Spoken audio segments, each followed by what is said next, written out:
The Angry Man.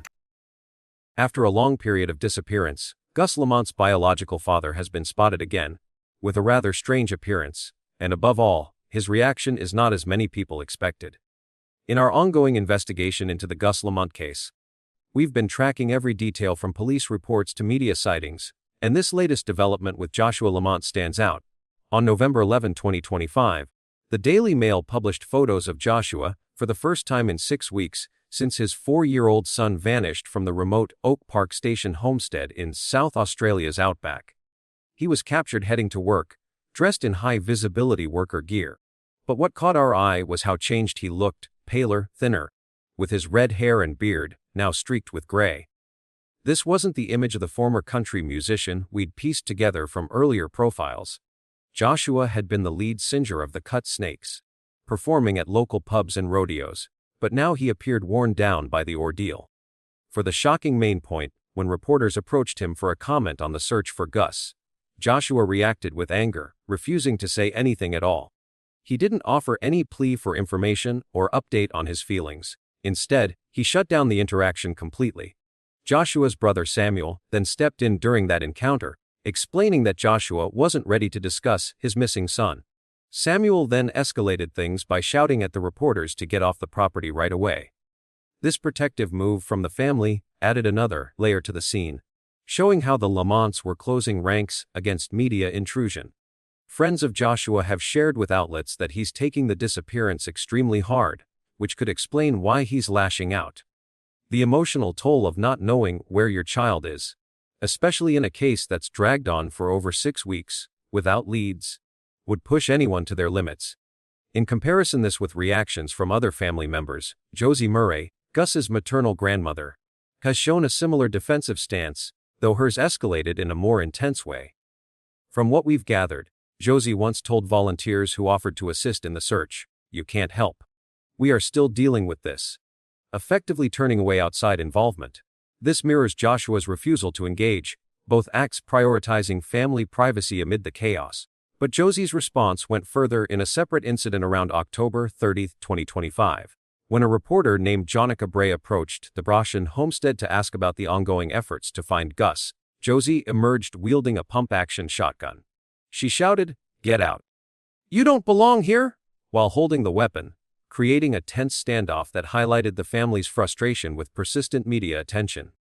Sources from Reddit discussions and the New Daily corroborated this, noting the event unfolded in the high-stress environment of the sheep station, where the family was already under scrutiny.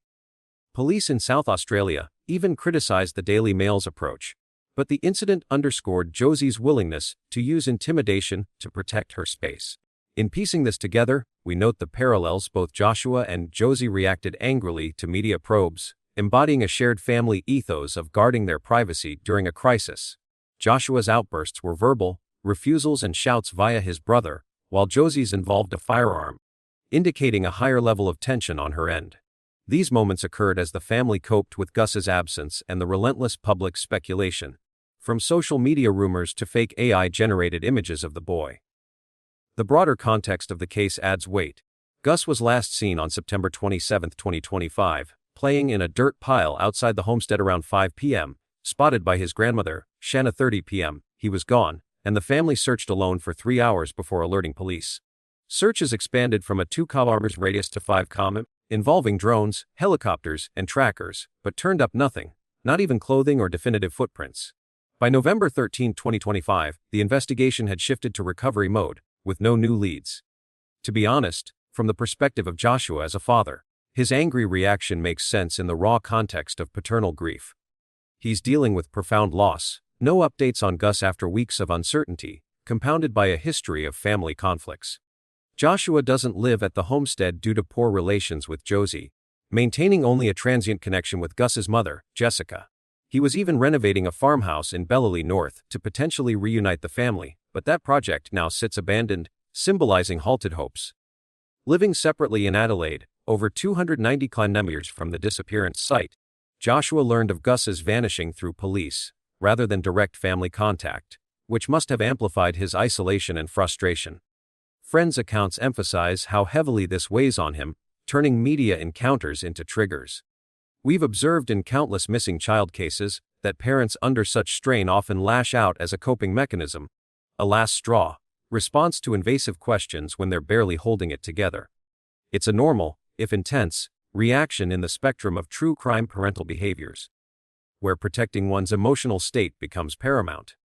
Yet, when we turn to Josie's shotgun incident, doubts creep in about whether her actions stem purely from privacy concerns or something more, like covering up or shielding family secrets related to Gus's disappearance. The timing of her confrontation coincided with police draining a nearby dam on October 31, 2025, a 3.2 million-liter reservoir just 600 meters from the home, which yielded no evidence. This aggressive display could signal an effort to deter deeper probing into the initial hours of the search, where the family delayed calling authorities.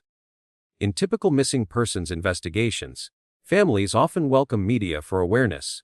But here the rejection feels off, especially given the lack of public appeals beyond one photo of Gus. We can't ignore how this contrasts with standard responses in similar cases, where openness aids leads. Josie's move with the shotgun appears unusually escalated, potentially aimed at preserving undisclosed details about that evening, perhaps inconsistencies in timelines or reasons for the 3-hour solo search in the dark. Building on this latest sighting of Joshua, we have more details that paint a fuller picture of his current state. On November 11, 2025, he was photographed en route to his job as a maintenance worker, a far cry from his music days. The house he's staying in belongs to Shannon and Josie Murray, Gus's maternal grandparents. Despite the known tensions, Joshua's discomfort with the remote outback setting for his kids, which he reportedly voiced as unsafe. This arrangement in Adelaide, far from the sheep station 40 km south of Yunta, suggests some reconciliation or necessity amid the crisis. The Belleley North property he was fixing up, intended perhaps for Jessica, Gus, and their younger brother Ronnie, now stands empty, a stark reminder of plans derailed. Samuel's intervention during the reporter approach provides key insight. He not only explained Joshua's unreadiness to talk about his son, but also took charge by yelling, "Get off the property now," to clear the area. No further elaboration came from Samuel in the reports, leaving us to infer it's part of a broader family strategy to handle publicity on their terms. What Joshua told. For more details about what Joshua told us about the threats in the Lamont family, the story begins a couple of years ago when Joshua had a major fallout with Josie Murray, leading him to pack up and move out of the Oak Park Station homestead to a spot 2 hours drive away. This split wasn't just about differing opinions. It was a full-blown conflict that left lasting scars, with Joshua stressing how the remote environment put his kids at risk. Fears that now seem validated by Gus's vanishing. He appeared furious in the aftermath, his anger underscoring that the threats he'd flagged, let the harsh terrain or lapses in supervision, weren't imaginary but grounded in reality, possibly echoing past close calls or oversights in the household that he believed could have escalated to something serious. Joshua had openly shared these concerns, pointing out how the farm's isolation, 40 kilometers south of Yunta, made it unsafe for young children who might wander far without anyone noticing right away. He chose not to live there full-time because of these conflicts, keeping only a temporary connection with Jessica Murray, Gus's mother, through occasional visits that never bridged the gap. This arrangement amplified his anxieties, as he worried similar dangers, like kids straying unsupervised, had likely cropped up before, given the family's dynamics. We see this tension peak on the day Gus went missing, September 27, 2025, when Joshua wasn't told directly by the family, but had to hear it from police hours later. That delay in communication spotlighted the rift's depth, tying back to his long-term fears about the farm's setup, where real perils could lead to incidents just like this, perhaps even ones that had happened quietly in the past. Experts have noted how Joshua likely viewed remote areas as breeding grounds for hazards, with children able to trek 2 to 5 kilometers or more before help arrived, and his heated responses to the household suggest these risks weren't hypothetical. They were tangible, potentially repeating from earlier family situations where supervision fell short. Diving into the details, the family's conflict centered on Joshua's clashes with Josie, which forced him to relocate to Belleley North, about 100 kilometers west near Jamestown, creating a physical and emotional divide that fueled his safety concerns. He maintained limited contact, a setup described as transient with Jessica, meaning his input on daily life for Gus and his 1-year-old brother Ronnie was minimal at best. This limited role only heightened his worries, affirming that dangers like inadequate watch over energetic kids were genuine and might have led to prior mishaps overlooked or downplayed by the household. The family structure had Gus living at the farm with Jessica, Josie, and Shannon Murray, while Joshua, as the biological father, stayed separate, learning of the disappearance secondhand through authorities long after it happened. That lack of direct alert revealed a severe breakdown in communication, one that Joshua tied to his fears of real threats in the environment, possibly ones that had manifested before in subtle ways. The relationships grew even more layered with reports of outright clashes between Joshua and Josie, which ultimately drove him out of the home, solidifying his belief that safety issues weren't abstract but rooted in the family's operations, with potential for past occurrences that mirrored current risks. The region's outback nature added fuel, with its desert-like terrain, red dust, and high heat making it tough for searches and easy for a 4-year-old like Gus to cover ground quickly. Experts from Flinders University estimate beyond the initial 2 to 5 kilometers. Joshua's low NP centered on these elements, like dehydration, lack of food, wildlife encounters, or abandoned mine shafts that were later checked and cleared, all in a spot 300 kilometers from Adelaide, where no strange vehicle tracks or signs of struggle appeared. This harsh setup, he argued, confirmed the dangers as real, ones that his intense conflicts with the family highlighted as possibly recurring from earlier lapses. Theories circulating emphasize how the area's perils mean a child couldn't vanish without traces unless other factors were involved, beyond just wandering, which aligns with Joshua's view that household risks were authentic and might have led to incidents before, his conflict serving as proof of ongoing threats ignored. Turning to the household's actions around the disappearance, their private search for 3 hours after Gus was last seen at 5:30 p.m. on September 27, 2025, including 2 hours past sunset at 6:15 p.m., before calling police stands out as unusual, as it squandered prime time for following fresh tracks, suggesting the family knew more or was at least tied to what happened to Gus. Their initial public silence, releasing just one photo of Gus days later without any calls for community help, sparked social media guesses about a cover-up, affirming they might have been aware or involved in the boy's fate. Josie and Shannon stayed secluded at the farm, avoiding public view, while Jessica's and Ronnie's whereabouts remained unclear, with locals noting they hadn't been seen for weeks, pointing to a level of secrecy that implies knowledge or connection to the disappearance. Locals in Yunta, Belleley North, and Jamestown reported not spotting Gus since he was a baby or back in 2024, based on witness statements and even a wall calendar at Joshua's place, hinting the absence could date further back than claimed, which strengthens the case that the family knew something or was linked to it. No early photos were shared, details stayed locked down, and offers from volunteers were turned away, building an aura of mystery that suggests involvement, as if guarding against revelations. These behaviors collectively affirm the household knew or was at minimum connected, with the police delay possibly used for hiding traces, the quiet avoiding exposure of internal conflicts, and the scant evidence, just one footprint, indicating it wasn't a natural wander. Expert theories and online discussions note, there's more to this, with possibilities like abduction or a cover-up, and figures like Ken Gamble highlighting the worrisome lack of proof as suspicious. Experts in child missing cases have said, somebody else involved, in general scenarios, implying external or family elements without direct blame, but it bolsters the idea that the household was aware or part of Gus's vanishing. The family's Facebook statement on October 6, 2025, "It's not our," came off as strange, like a defensive move ahead of suspicion, further affirming they knew or were linked to the circumstances.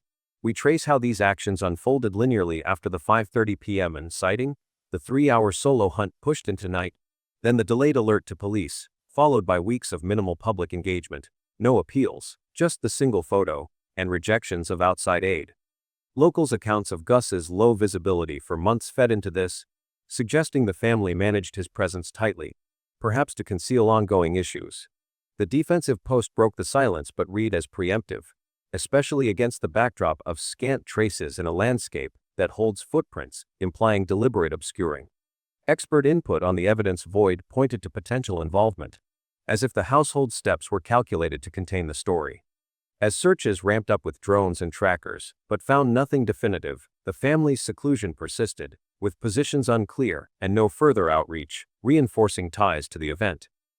The footprint's ambiguity, unconnected to a path, added to doubts, while the "not our fault" phrasing hinted at internal awareness of blame risks.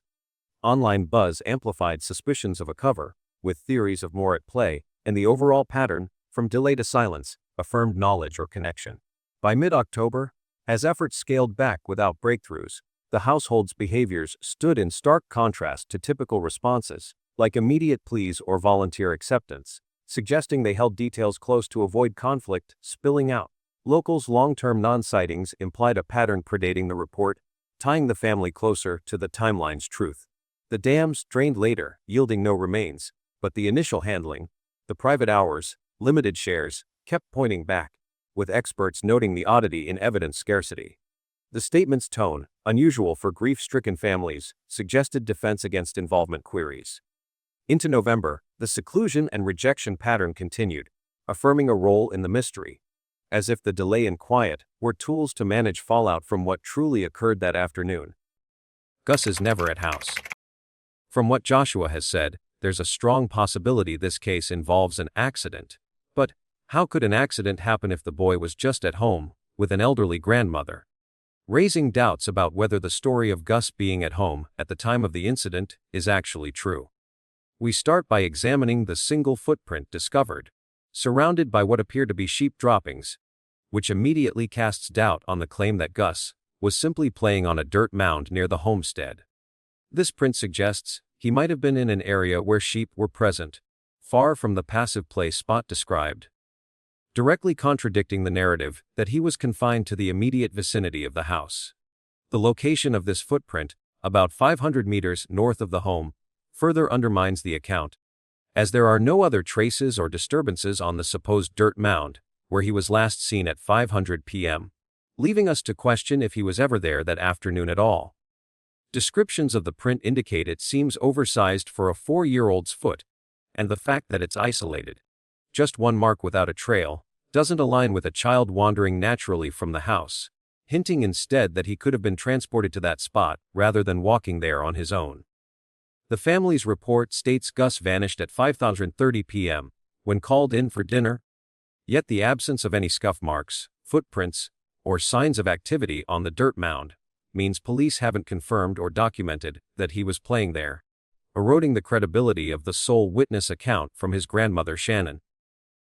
Adding to these inconsistencies, no independent corroboration exists for Gus's position beyond Shannon's statement, and the family's reluctance to appear on media for appeals, unlike in nearly every other child disappearance case, fuels suspicion about the authenticity of the claim that he was at home. This silence stands out, as it deviates from standard pleas for public help that could verify or expand on the home-based timeline. There's also the mention of a story involving snakes on the porch, which comes across as unreliable and possibly symbolic of something else, challenging the idea that Gus was only around the house in a safe, contained environment. The 3-hour delay in notifying police, including 2 hours after sunset, opens up the possibility that this time was used to adjust the scene or refine the story, rather than reflecting a sudden disappearance from the homestead without warning. Drawing parallels to cases like William Tyrrell, where statements were later scrutinized for fabrication. The single footprint could have been affected by wind erosion if the disappearance occurred earlier than reported, further invalidating the precise timing tied to him being at home. Josie's sharp rebuke of an intruding reporter, while refusing to make on-camera calls for assistance, implies she might be controlling who speaks, undermining any genuine urgency tied to a home disappearance, and suggesting a lack of real need for broad searches starting from the house. The claim that Gus was on a fresh mound of dirt feels overly convenient, as any impressions there could be attributed to him without scrutiny, but the complete lack of photographic evidence, or forensic checks, leaves this unverified and open to doubt. We see this pattern repeating in how the footprint's isolation doesn't support a scenario of free movement from the homestead. If he had been actively nearby, multiple prints or disturbances should have appeared. Yet nothing does. This void in physical evidence at the alleged play site pushes back against the family's version especially when combined with the delayed alert, which allowed environmental factors like wind or foot traffic to potentially obscure what really happened. The absence of confirmation from authorities on the mound's condition, no documented signs of recent child activity, reinforces that the home-centered account might not hold up under closer inspection. Moreover, the family's choice to search privately for hours before involving professionals could indicate an effort to contain the narrative within their control, rather than risking immediate external validation of Gus's supposed location at the house. Shifting to other indicators that affirm Gus wasn't at the homestead during the incident. The solitary footprint found 500 meters away matches his boot, but has raised police doubts about its authenticity, pointing to him possibly being farther from home than claimed. With Jessica and Josie out mustering sheep 10 kilometers away at the time Gus was reportedly missing, and the print surrounded by sheep droppings, it strongly suggests he could have been in the sheep handling area instead of indoors or nearby. A lively 4-year-old like Gus would naturally gravitate toward the excitement of sheep work over staying back with his 1-year-old brother Ronnie in a more sedentary setup, bolstering the evidence that he wasn't confined to the house. The total lack of disturbances, footprints, or captured images on the dirt mound near the home proves no play activity occurred there, implying he might have been moved to another location entirely. Reports from locals in Yinta, Bellely North, and Jamestown indicate they hadn't seen Gus since he was a baby or as far back as 2024, hinting that his absence might predate the reported date and that he wasn't regularly at the homestead as portrayed. Joshua learning of the disappearance through police channels hours later, without direct family notification, while he was asleep 2 hours drive away, underscores that Gus wasn't with a complete family unit at home, revealing gaps in the household's cohesion and immediate response. The possibility of Gus crossing fences into neighboring properties fits the vast 60,000 hectare expanse with its desert-like terrain, and the absence of unfamiliar vehicle tracks or struggle signs near the house supports that any event didn't originate there. No clothing, hat, or personal items turned up close to the homestead, and expanded searches out to 5 kilometers yielded nothing, confirming he didn't wander from that starting point as described. Call records could potentially reveal who contacted whom first on September 27, and the presence of a silver tower on the property, likely for cellular service or Starlink, means communication was possible. Yet there's still no concrete proof tying Gus to the house at that moment. Police conducted 2 independent reviews, identifying areas for improvement, but found no traces in drained dams, including one holding 3.2 million liters, and another 4.5 meters deep, proving no nearby indicators of an at-home incident. This accumulation of missing elements, from immediate physical signs to broader search results, paints a picture where the homestead wasn't the epicenter, as the lack of remnants in such a trace-preserving landscape like red dust would be unlikely if he started there. We delve further into how the footprint's context with sheep droppings aligns more with remote farm activities than a home play area, reinforcing that Gus's presence elsewhere makes sense for his age and energy level. The emptiness at the dirt mound, without even basic scars from climbing or digging, stands as stark evidence against the claim, especially since children that age leave chaotic marks in soft soil. Locals' accounts of not sighting him for extended periods suggest the family's isolation might have masked an earlier or different scenario, not one rooted at the house on that specific afternoon. The delayed police involvement, pushing searches into suboptimal night conditions, likely diminished chances of finding fresh evidence from a supposed home departure, but the overall void implies no such departure occurred. Joshua's indirect notification highlights a communication breakdown that wouldn't exist if the incident was straightforwardly home-based, as family protocols would typically include immediate alerts.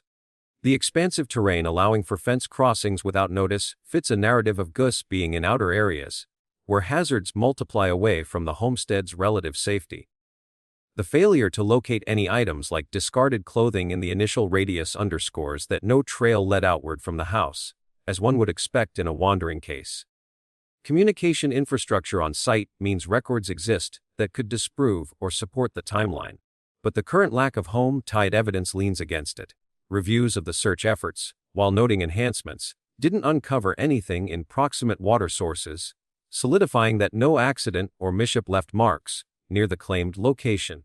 For the whole story of what really happened, The theory that Gus might not have been at the homestead, but out mustering sheep with Jessica, Jazzy opens up a different timeline for what could have unfolded on September 27, 2025. Picture the sequence around mid-afternoon, with sheep work happening 10 kilometers away. A 4-year-old like Gus, full of energy and curiosity, could have tagged along for the activity, drawn to the movement and animals, rather than staying back in the quieter house setting with his younger brother. This shifts the incident site far from the reported dirt mound play area, aligning with Joshua's repeated concerns about the farm's remote dangers, where kids could easily get into trouble without close watch in the harsh terrain. If Gus was out there, the events might have escalated during routine tasks, perhaps involving a mishap with farm equipment or livestock that led to an injury, prompting a quick decision to handle it internally before looping in outsiders. We trace the potential steps. Say, Jessica and Josie were already at the mustering spot, managing the sheep on the vast property, when Gus could have joined them earlier in the day, maybe after lunch or during a break from home routines. By 5:00 p.m., as the family later claimed he was last seen at home, he might instead have been in the field, where an accident occurred, say, getting too close to moving vehicles used for herding, or encountering a protective ram during the end-of-day wrap-up. Rams in these setups can be unpredictable, especially if not separated properly, and a bump or fall could happen in seconds without intent. This fits Joshua's warnings about the outback's risks, like inadequate supervision, isolated spots where help is hours away. And it explains why no struggle signs appeared near the house. The real location was kilometers out, giving time to relocate or adjust before sunset at 6:15 p.m. Following that, the 3-hour delay in calling police starts to look like a calculated window in the timeline. If the incident hit around late afternoon in the sheep area, the family had from then until 8:30 p.m. or so to assess, perhaps move Gus back toward the homestead vicinity, and craft a story centering on a home disappearance to avoid questions about why a young child was out in the fields unsupervised. Joshua, asleep 2 hours drive away, wasn't notified directly, learning only through authorities later, which underscores how the sequence might have been managed to keep initial details contained. His long-standing fears about the farm's setup, not safe for kids due to the rugged land, potential for quick mishaps, and family tensions, now seem present, as this hypothesis mirrors his push to relocate everyone to a less remote spot, fearing exactly this kind of remote area slip-up leading to harm. As the evening unfolded, with the private search kicking off after 5:30 p.m., that period could have been used to erase traces in the mustering zone, like smoothing over vehicle tracks or hiding any small items, before shifting focus to the house. The single footprint found 500 meters north, amid sheep droppings, supports this. It might mark a point where Gus was placed or wandered briefly after the event, not a starting trail from home. Joshua's rift with the family adds context here. His transient visits and separate living meant he wasn't part of daily decisions, like taking Gus to the fields, but his alarms about dehydration, wildlife, or abandoned mines in the outback echo why an accident far out could spiral into silence. By alerting police only after dark, the timeline compressed, limiting immediate scrutiny of distant areas and allowing wind or night conditions to fade evidence. Just as experts noted kids could travel farther, but traces vanish quickly in red dust. We see how this plays out in the search phases. The initial 2-kilometer radius around the homestead from that night missed the mustering sites, and even the expansion to 5 kilometers by early October didn't fully cover 10 kilometers out, where sheep work happened.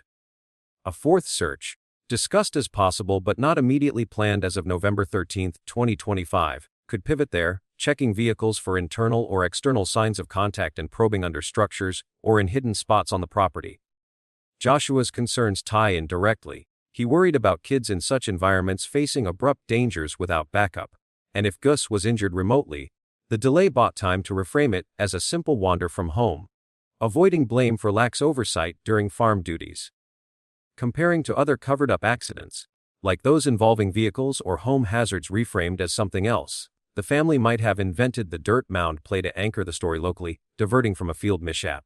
The public statement, "Itis, not o your faalt," in early October reads as an early defense in this light, preempting any probe into prior warnings ignored, much like Joshua's unheeded calls for safer arrangements amid family strains. Online chatter amplifies this speculation about a remote area incident, perhaps an abduction or accident without visible struggle, covered by the timeline tweak.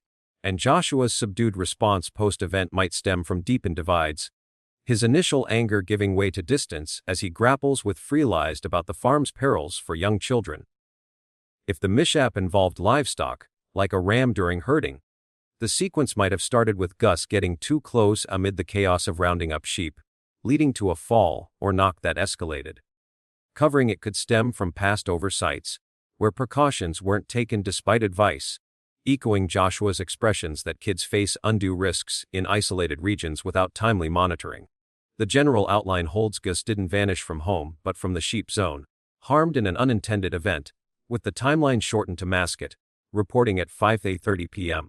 instead of earlier, and evidence scarcity blamed on wind erasing prints, fitting Joshua's dread of the farm environment proving hazardous for toddlers.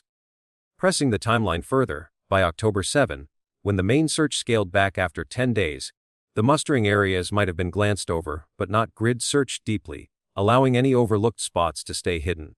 Renewed efforts from October 14 to 16 revisited ground but stuck close, missing fuller checks of vehicle logs or call records that could pinpoint movements on September 27.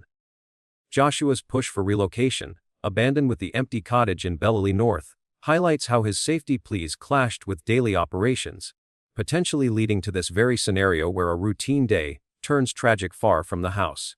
As November drags on without resolution, over 6 weeks in, the hypothesis gains traction through these gaps: the delayed alert, focused home searches, and Joshua's validated worries about outback vulnerabilities like water scarcity or wildlife in unsupervised spots. If Gus was out herding, the accident's aftermath, handling internally first, explains the privacy push, rejecting volunteers and limiting media to control the narrative around a field event reframed as home-based. This linear flow from afternoon activities to evening cover, tied to family dynamics, keeps the case open, urging probes into distant zones and communications that day. The kidnap for the custody. The hypothesis that the case was caused by members of the Lamont family is quite noteworthy. However, looking back at the conflicts between the individuals in this case, Joshua himself could be a potential suspect. In piecing together this angle on the Gus Lamont disappearance, the theory posits that Joshua might have hidden his son to shield him from the maternal side of the family amid ongoing tensions, perhaps driven by underlying custody disputes. He could have planned a discreet pickup, coordinating with someone or timing it during a moment when supervision lapsed at the farm, exploiting the remote location's isolation to avoid immediate detection. No witnesses, no security cameras in that outback stretch. By afternoon that day, as Gus was reportedly playing outside around 5:00 p.m., Joshua or an accomplice might have arrived unnoticed, whisked the boy away without leaving vehicle tracks or signs of struggle, given the red dust terrain that could be easily obscured by wind or traffic. From there, the timeline shifts to Joshua stashing Gus in a safe spot, maybe his own place in Adelaide or with trusted relatives farther afield, while he played the part of the grieving father, showing up for initial searches, appearing visibly upset with pale skin, weight loss, and graying hair in public sightings weeks later. His angry reactions to questions could serve as a smokescreen, diverting attention from any role he had, while the police focused on wandering theories in the scrubland.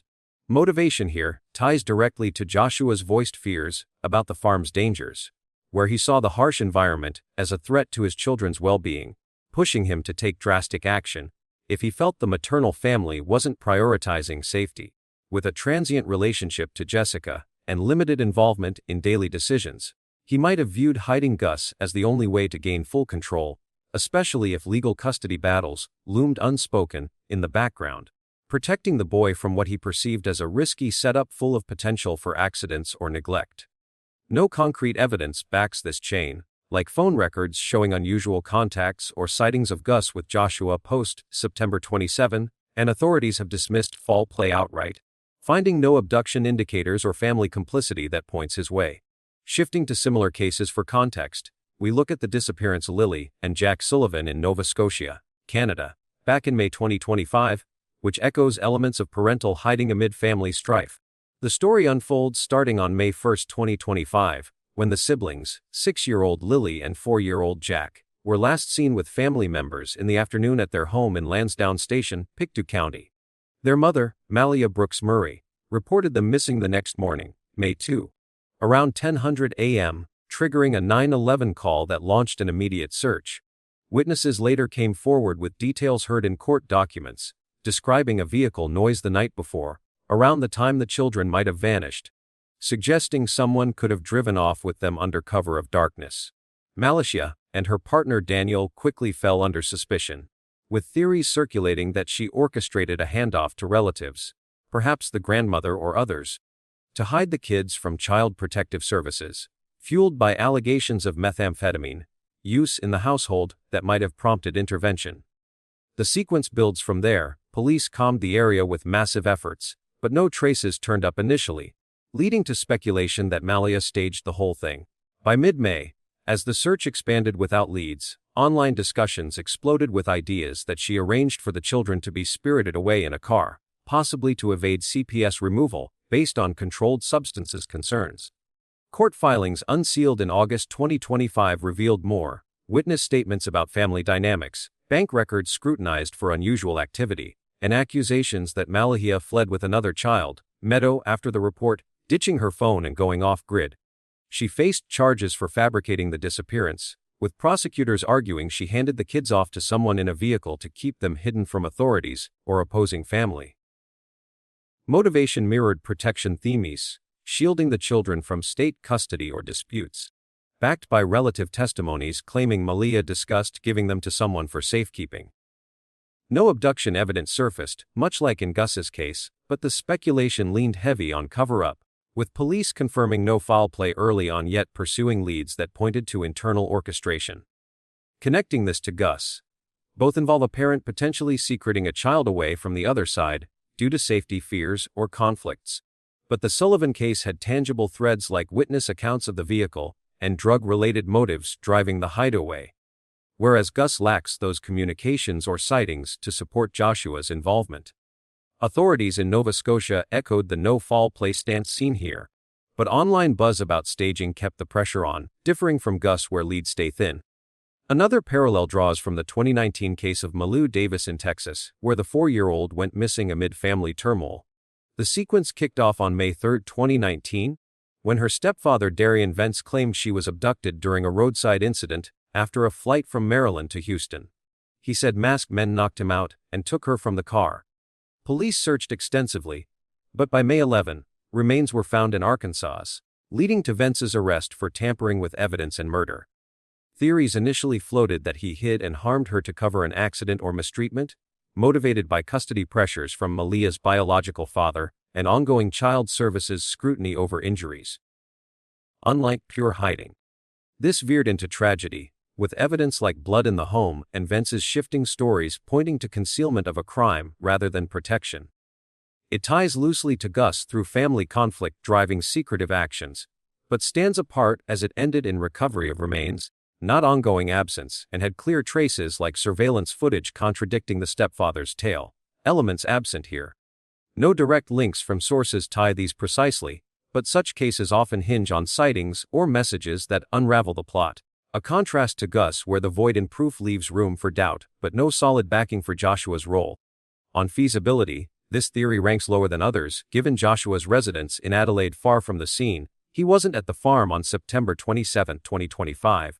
Making a seamless snatch improbable without accomplices or traces in the isolated area. Police ruled out foul play early, finding no struggle marks, unknown vehicles, or hints of family orchestration that implicate him. His visible distress, looking thinner, paler, with graying hair, comes across as genuine grief, not a performance to mask involvement. At 4 years old, Gus's age and the remote setup make a clean escape, without any footprints, clothing scraps, or communications logs highly unlikely, especially with no post-disappearance sightings tying father and son together. Compared to the Sullivan case, where family testimonies and drug suspicions fueled the hiding narrative, Gus offers no equivalent leads, no unusual calls, no witnesses spotting Joshua nearby, diminishing the odds. Experts like Ken Gamble have flagged the overall evidence scarcity as concerning, but steer toward wandering or third-party scenarios, not pinpointing Joshua. Online chatter in child missing cases frequently circles family ties, with vague nods to somebody else involved. But nothing specifics him out here. The massive search-scale drones, helicopters, defense forces, turned up zilch indicating abduction by him, and his learning through police, not direct channels, suggests he wasn't in the loop early enough to coordinate. Emerging theories from October 2025 lean more toward cover-ups or outsiders, further eroding this one's viability. We trace the low probability through the timeline. Initial probes focused on a 2-kilometer radius around the homestead that night, expanding to 5 kilometers without abduction flags, and late October yielding no clues of forced removal. Joshua's separate life, with the abandoned renovation in Bellely North, shows intent to relocate openly, not covertly hide.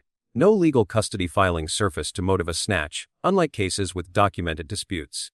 The Outback's dust preserves evidence, yet no tire marks or disturbances point to a jetaway vehicle from Adelaide. His brother Samuel's intervention during sightings, shooing away inquiries, reads as protective amid grief, not conspiratorial. Feasibility dips further with Gus's youth, coordinating a 4-year-old's silence or transport without slip-up strains belief, especially sans any digital trail like unusual searches or contacts. Police reviews, noting enhancement opportunities but no criticism, stuck to the wandering line based on child survivability estimates, not shifting to family abduction, despite the hypothesis floating. Gamble's push for broader grids up to 8 kilometers with LiDAR implies missed natural paths, not hidden agendas by Joshua. Online forums buzz with family involvement generics, but specifics veer to maternal side theories, leaving this one sidelined. The October defensive family statement feels aimed elsewhere, not countering Joshua's suspicions. Search renewals in mid-October revisited new abduction leads, and by November 13, 2025, the case's quiet phase favors recovery over custody plots. Joshua's fury, captured in public, aligns more with frustration over ignored warnings than calculated deception, reducing the theory's weight. No communications logs or financial anomalies hint at planning a hideout, unlike cases with paper trails. The vast 60,000 hectare property allows concealment in theory, but massive involvement from SES, trackers, and volunteers would likely uncover traces if he orchestrated it. Feasibility remains low, as emerging angles from experts prioritize third parties or accidents, not paternal intervention. What if? In our breakdown of the Gus Lamont disappearance, we've turned our focus to the police investigation itself, examining how it's unfolded from that first night and the mounting criticisms that have shadowed it every step of the way. The process kicked off immediately after the family reported Gus missing around 8:30 p.m. on September 27, 2025, with South Australian police a massive search and rescue operation centered on the Oak Park Station homestead. They started with a 2-kilometer radius that night, using ground teams to calm the red dust terrain, and quickly expanded it to 5 kilometers as days went on. Helicopters equipped with infrared technology scanned from above, while drones provided aerial views, and trail bikes along with ATVs covered the rugged scrubland. We see the State Emergency Service volunteers joining in, alongside Aboriginal trackers who brought their expertise in reading the Outback signs, and even 48 members from the Australian Defence Force bolstered the effort with structured grid searches. Divers were called in later to drain nearby dams, including one holding 3.2 million liters just 600 meters from the home on October 31, and another deeper site at 4.5 meters, all in hopes of uncovering any remains or clues. This made it one of the largest searches in South Australian history, running full tilt for 10 days until scaling back on October 7, with renewals from October 14 to 16 that revisited the same ground but turned up nothing new. As we track the timeline forward, the direction shifted from urgent rescue to a more somber recovery mode by early October. Once survivability experts advised that a 4-year-old like Gus couldn't last long without water or food in the harsh conditions, no hope left for finding him alive. Police stuck firmly to the theory that he simply wandered off, with no signs of foul play, like struggle marks or unfamiliar vehicle tracks, to suggest otherwise. They conducted at least 2 independent peer reviews of the effort, which identified opportunities for enhancement in how the search was managed, though Commissioner Grant Stevens emphasized there was no outright criticism leveled at the teams. Now, as of November 13, 2025, the case sits with the Missing Persons Investigation Section, led by Task Force Horizon, where officers continue analyzing data and committing to whatever it takes for closure with the family. There's talk of a potential 4th return to the property, based on fresh insights from that analysis, keeping the probe active even as it quiets down publicly. The teams involved paint a picture of a coordinated push, South Australian Police at the helm, coordinating with the State Emergency Service for volunteer support, Aboriginal trackers for local knowledge, the Australian Defence Force for manpower, and community members pitching in where they could.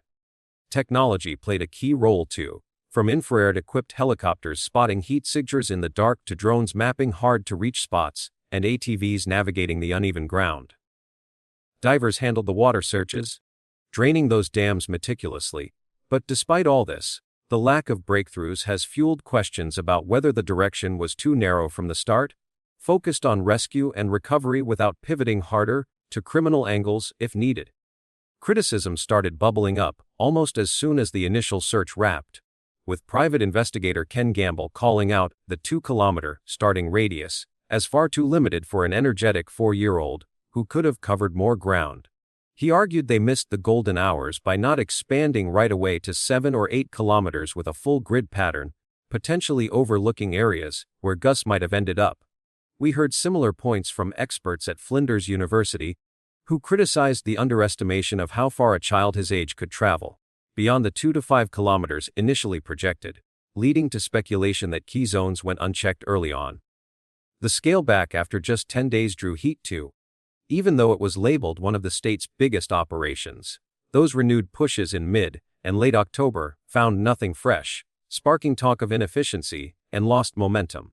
The 2 independent reviews, while noting those enhancement opportunities, didn't go far enough for some, with Commissioner Stevens defending the approach, but experts pushing back that police should have kept an open mind to other possibilities beyond wandering. Phrases like, "somebody else involved," have floated in discussions of child missing cases generally, implying authorities might have stuck too rigidly to one theory, instead of exploring foul play or third-party roles more aggressively. Ken Gamble highlighted the concerning lack of evidence overall, suggesting that without stronger public appeals from the family, leads could have been hindered from the outset. Handling of media and online speculation came under fire as well, with police dealing with AI-generated fakes showing Gus with strangers that blurred the investigation's focus, and unchecked social media rumors leading to false accusations and distractions that complicated the work. A broader critique lands on how police addressed the family's 3-hour delay in reporting, searching privately, including into the dark, before calling in pros. While authorities didn't publicly fault the family, this has led to questions about whether they scrutinized the timeline and statements rigorously enough from day one, potentially missing inconsistencies that could have shifted the direction earlier. These points stack up to paint a picture of an effort that, despite its scale, faced backlash for being reactive rather than proactive in key moments. Now let's shift to what could have changed the trajectory from those first critical hours, laying out alternatives that might have dialed back the debates and kept things moving smoother. Picture it starting right at sunset, on September 27, 2025, police rolling in after the family's call, but instead of locking to that 2-kilometer zone, they fan out to 7 or 8 kilometers, with a full grid setup and LiDAR drones mapping every inch. This catches any fresh prints or items before the wind kicks up and scatters them, heading off a lot of the back and forth about overlooked spots that cropped up later. We know the outback dust holds clues short-term, so that early push could have pinned down paths Gus might have taken, trimming the speculation, trimming as weeks dragged on without leads. Still, with data reviews feeding into a possible fourth go at the property, there's room to chase down what got missed. From night one, bringing in advanced gear like infrared helicopters to scan for heat in the dark and Aboriginal trackers to read the ground signs, could have sharpened the focus. Pairing with an immediate nudge for family appeals to the public for tips or sightings. This gets community eyes on it fast, cutting through the quiet that fueled questions about why no widespread calls went out early, and it might have pulled in details from locals or passersby that stayed buried otherwise. The sequence flows linear: alert hits, teams deploy with tech, appeals broadcast, reducing the secrecy talk that lingered, though ongoing analysis of what they've gathered so far keeps the door open for breakthroughs. Then there's verifying the timeline straight away, checking family vehicles inside and out for any marks or items, pulling call records to map who reached out to whom on September 27, and redirecting some crews to mustering zones 10 kilometers out where sheep work was happening, not just hugging the homestead. This tackles the underestimation of how far a curious 4-year-old could roam, avoiding the later gripes about mobility limits that experts flag. We trace it step by step. Initial report comes in, records get subpoenaed, vehicles inspected, distant areas gridded, sidestepping issues, whether the starting point was too narrow, and with talks of that fourth search on the table, hope sticks around for revisiting those outer spots. Conducting probes inside the house and under structures from the get-go, rather than outdoor heavy at first, paired with a close look. Ali's 3-hour solo effort for any mismatched details could have tightened things up. This linear flow, alert, indoor sweeps, delay breakdown, might have cleared up golden hour questions that arose, smoothing over the time lost talk. But the Task Force Horizon setup now, with its steady push, maintains that forward momentum for answers. Opening up to foul play or outsider angles early, not locking into wandering alone, and looping in more survivability experts to tweak radii based on kid patterns would have broadened the net. Sequence builds, first response, expert consults, theory branching, lessening the evidence gap critiques that surfaced, though no confirmed criminal ties and the active probe keep options viable. Addressing online rumors and AI fakes head-on from the start, shutting them down quick to stop spread, and sensing better with volunteers instead of waving them off could have kept the public side clean. This step-by-step rumors pop, police counter, volunteer roles assigned, avoiding the speculation pile up, with peer reviews highlighting tweaks that still point to progress ahead. We follow how an alternative start might have unfolded. Call comes in late evening. Radius blows wide with grids and LiDAR catching dusk traces, infrared lights up the sky, trackers hit the dirt. Appeals go live overnight, pulling tips by morning, vehicles and records checked as teams branch to mustering fields. Indoors get swept, while delay gets dissected. Experts weigh in on behavior, opening foul play doors if signs hint, rumors get stamped out fast, volunteers fold in seamless. This chains the Radius debates with thorough coverage. Appeals cut secrecy talk, timeline verifies dodge mobility underestimates. Indoors and delay probes trim hour loss issues. Open theories lessen evidence critiques. Rumor control avoids public mess. Data work and fourth search potential sustain the chase. The revamped sequence alert triggers broad grids with tech nabbing early clues. Appeals broadcast for leads. Vehicles records confirm events. Distant zones prioritized over house only. Structures probed inside it out. Delay scrutinized for gaps. Experts adjust for kid range. Alternatives explored beyond wander. Fakes rumors managed. Volunteers integrated. Such moves might have headed off speculation on misses with fresh trace grabs. Secrecy debates with tip flows. Mobility issues with far feelings. Hour flack with deep dives. Evidence jabs with open minds. Public clutter with controls. Reviews and Horizon Task Force carry the weight forward. We map the hypothetical day 1. Police arrive, expand to 8 kilometers gridded, LiDAR drones deploy, infrared scans night, trackers report signs, appeals urge sightings. Day 2. Vehicles inspected, calls traced, mustering areas swept, indoors underneath checked, delay broken down. Ongoing experts refine based on behavior, foul play probed if warranted, rumors countered, volunteers tasked. This linear path catches wind erase traces early, generates community input to fill blanks, verifies sequences to counter underestimates, uncovers indoor clues to offset outdoor bias, spots inconsistencies to reclaim hours, incorporates survival input to broaden views, prevents online hindrance with proactive steps, renewed phases and commitments nurture the unresolved leads. The ending. To wrap up this case's analysis, it's really important to note that this case is still get hope.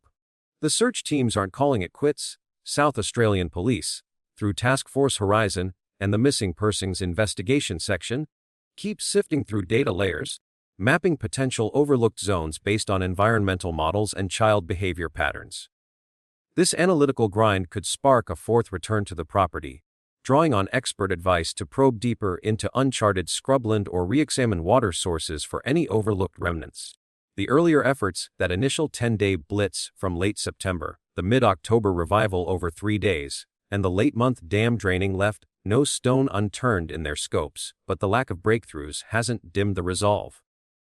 Commissioner Grant Stevens has made it clear. They're in it for the long haul, aiming for the closure that only recovery can bring, even as survival hopes fade into the background. Social media threads buzz with shared grief from global support groups, families who've walked similar roads offering virtual shoulders. But police urge folks to steer clear of wild guesses that could muddy the waters. It's reminiscent of those enduring South Australian enigmas, like the Beaumont siblings who vanished decades ago, where cases linger without resolution, yet here the commitment shines through. No one's letting this fade into a true cold file just yet. That ongoing data dive and the promise of renewed groundwork keep a spark alive, a quiet nod that persistence might yet crack the silence. From this unfolding story, one clear takeaway stands out: families and communities must stay vigilant in spotting the subtle cracks of discord. Those moments of distance between parents or grandparents that signal brewing risks for kids. Early intervention could rewrite outcomes, especially in isolated spots where a momentary lapse turns catastrophic. Imagine routine check-ins, not as intrusions but as lifelines, conversations that uncover if a child's world feels secure or if tensions simmer beneath the surface. In rural setups, where miles of empty land stretch between homes and help, this means regular safety audits, fencing off hazards, mapping escape routes from daily routines, or simply ensuring a toddler's play stays within earshot. Education plays a pivotal role here, teaching households about those golden first hours after a child goes missing, dialing authorities before dusk falls. Rather than chasing shadows alone in the fading light, it's about fostering habits that prevent the what-ifs, like stocking water stations in outback yards, or installing simple trackers on little ones prone to wandering. These steps aren't just reactive, they're proactive shields, catching environmental pitfalls, thirsty heat, roaming wildlife, or jagged terrain, before they claim a victim. Encouraging open appeals from the start, looping in neighbors for eyes and ears, dissolves the veil of privacy that sometimes shields problems, turning collective watchfulness into a buffer against isolation's dangers. Experts like Ken Gamble drive this home, stressing how advanced tools and swift expansions in searches could avert missed chances, a lesson that ripples back to everyday prevention for police and families alike.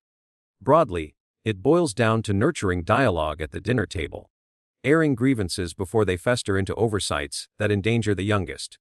Rural child safety programs could weave this in, with workshops on conflict resolution tailored to farm life, where work pulls adults away and kids roam free.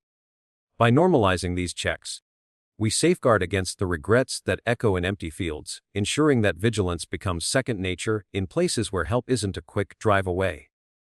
Turning to the broader landscape of missing children in Australia, the numbers paint a stark picture of vulnerability amid resilience. Each year, between 38,000 and 50,000 people vanish across the nation, with roughly half being kids under 18, teens aged 13 to 17 top in a list at around 19,000 cases, while the youngest group from birth to 12 clocks in at about 3,000. Indigenous children, who make up just 6% of the youth population, account for a disproportionate 20% of these reports, highlighting deep-seated inequities in remote and urban alike. The silver lining: over 99% turn up safe within 24 hours, a testament to swift systems. But the lingering few, the unresolved or prolonged, cast long shadows, pulling resources and hearts into indefinite waits. Handling these incidents follows a well-oiled protocol. A frantic call to local police triggers an instant response, mobilizing state forces like those in South Australia alongside the State Emergency Service for ground and volunteer support. If lines cross state borders or go international, the Australian Federal Police steps in for coordination, activating Amber Alerts for suspected abductions to blast details nationwide.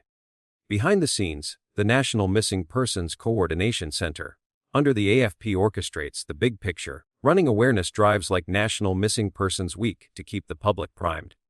Investigations kick off with interviews, tech deployments such as drones for aerial sweeps, and trackers for terrain reads, escalators for terrainal probes if foul play whispers through.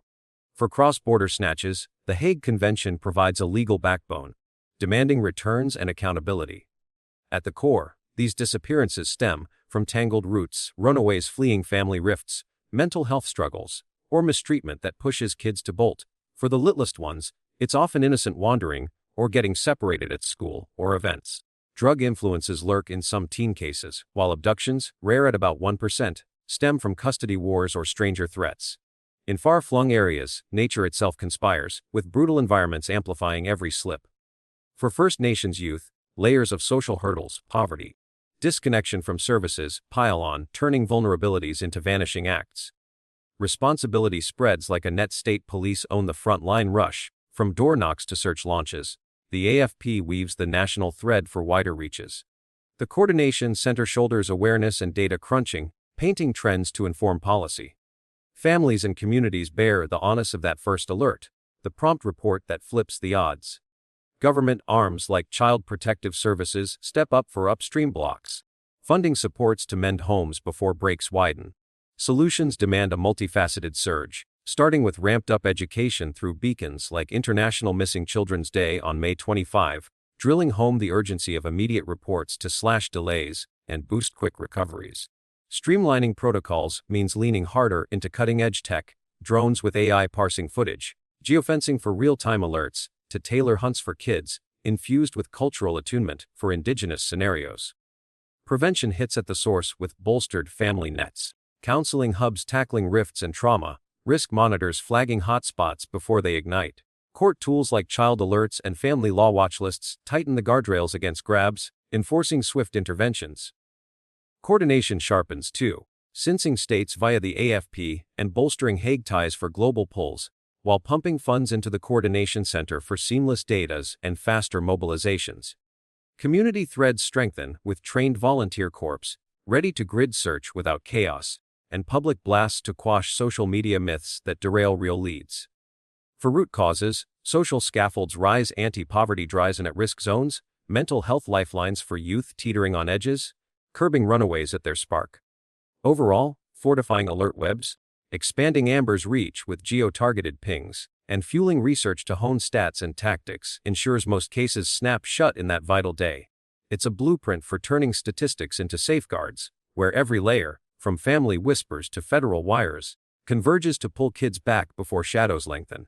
Weaving these fixes into action, envision a ripple, a parent's hunch, prompts an early check, averting a rift, a rural school runs safety drills, mapping hazards, police apps ping alerts in seconds, drones lift off. Communities host vigils turn trainings, governments greenlight budgets for indigenous outreach. The Hague hums with returns, data predict patterns, rumors fizzle under fact-check floods. Runaways dwindle as supports swell, wanderers snag on nets of awareness. It's not flawless, but layered, a national vow to eclipse the numbers with narratives of return. In rural folds, where Outback claims the unwary, these lessons land heaviest, fences mended, watches doubled, appeals echoed across valleys. Experts' calls for tech frontiers echo in policy halls, grids drawn wider from lesson 1. Hope threads through, not as platitude but plan, ensuring the next call doesn't echo unanswered. Families mend over shared stories, communities knit tighter, authorities adapt with each file closed. The Beaumont echoes fade not in forgetting, but forging better paths, where vigilance vanquishes voids. From Gus's thread, the weave widens, conflicts caught in counseling cribs, safety scanned in seasonal sweeps.